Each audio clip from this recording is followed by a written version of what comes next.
બગસરાના સમઢિયાળા ગામે બ્રહ્માણી માતાજીના મંદિર ખાતે એક પેડ માં કે નામ અંતર્ગત તાલુકા કક્ષાનો 75મો વન મહોત્સવ અંતર્ગત વૃક્ષારોપણ કરવામાં આવ્યું હતું, જેમાં પ્રાંત અધિકારી, વન વિભાગ સ્ટાફ, ગામના સરપંચ અને વિવિધ આગેવાનો સહિત બહોળી સંખ્યામાં લોકો ઉપસ્થિત રહ્યા હતા।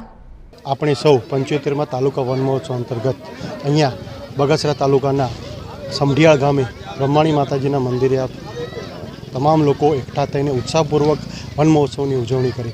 તે અનુસંધાને માન્ય પ્રાંત અધિકારી શ્રી પણ અહીંયા હાજર રહેલ, માન્ય ટીડીઓ શ્રી પણ હાજર રહેલ તથા ગામના બહોળી સંખ્યામાં લોકો અહીંયા ઉપસ્થિત રહી અને આ તાલુકા વન મહોત્સવની ઉજવણી કરી છે।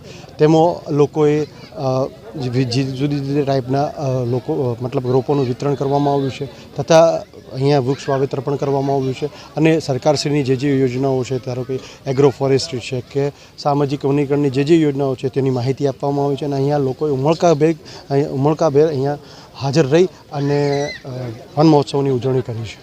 અને અમારી એક અપીલ છે વન વિભાગ તરફથી કે આપણા માનનીય વડાપ્રધાનશ્રીએ જે હાકલ કરી છે કે એક પેડ માં કે નામ અંતર્ગત એક રોપો તો પોતાના ઘરે વાવવો જ જોઈએ અને આપણા મુખ્યમંત્રી શ્રી ભૂપેન્દ્રભાઈ પટેલ સાહેબે પણ જે કટિબદ્ધતા દર્શાવી છે આ બાબતે, તે બાબતે અમે સૌ વન વિભાગ એક અપીલ કરીએ છીએ કે દરેક માણસ પોતાના ઘરે એક રોપો વાય અને આપણા પર્યાવરણનું જતન કરવું, જેથી આપણી ભાવિ પેઢીને પણ આનો જે આરોગ્યમય એમનું જીવન બની રહે એવી અમારી સૌની શુભકામનાઓ છે। અમરેલી જિલ્લાના બગસરા તાલુકાના સમઢિયાળા ગામે આજે વન વિભાગ દ્વારા 75મો વન મહોત્સવ ઉજવવામાં આવી રહ્યો છે।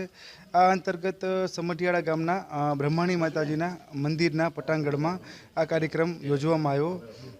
દર વર્ષે આપણે વન મહોત્સવ ઉજવીએ છીએ એ મુજબ આ વર્ષે આપણે અલગ અલગ ગામડામાંથી લોકોને બોલાવી શાળાના બાળકો, ગામના આગેવાનો, વિવિધ અધિકારીઓ, પદાધિકારીઓ તથા ફોરેસ્ટ વિભાગના તમામ કર્મચારી અધિકારીઓ હાજરી અને ખૂબ જ ઉત્સાહસભર રીતે આ કાર્યક્રમ છે એ અહીં ઉજવેલો છે।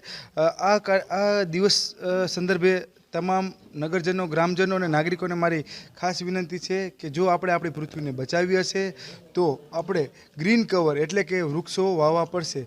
વૃક્ષ એ જ જીવન છે, એટલે ભવિષ્યમાં પણ આપણે આપણી પૃથ્વીને જે નેગેટિવ અસરો છે, જે પર્યાવરણની પ્રતિકૂળ અસરો છે, એનાથી જો આપણે બચાવવી હોય તો આપણે દરેક વ્યક્તિએ વૃક્ષ વાવવા જોશે। માનનીય વડાપ્રધાનશ્રી દ્વારા પણ એક અભિયાન હાલ ચાલી રહ્યું છે કે એક પેડ માં કે નામ, તો આ મુજબ આપણે દરેક એક વ્યક્તિ એક વૃક્ષ વાવશે તો 140 કરોડ જેટલા વૃક્ષો આપણે વાવી શકશું। તો આ કાર્યક્રમને આપણે ધ્યાનમાં રાખી દરેક નાગરિકને મારી નમ્ર અરજ છે કે આપણે વૃક્ષો વાવીએ અને પૃથ્વીને હરિયાળી બનાવીએ। આ ઉપરાંત આ કાર્યક્રમમાં અમને આમંત્રણ આપ્યું એ બદલ અમે આરએફઓ શ્રી ચૌધરી સાહેબનો પણ અમે ખાસ આભાર માનીએ છીએ।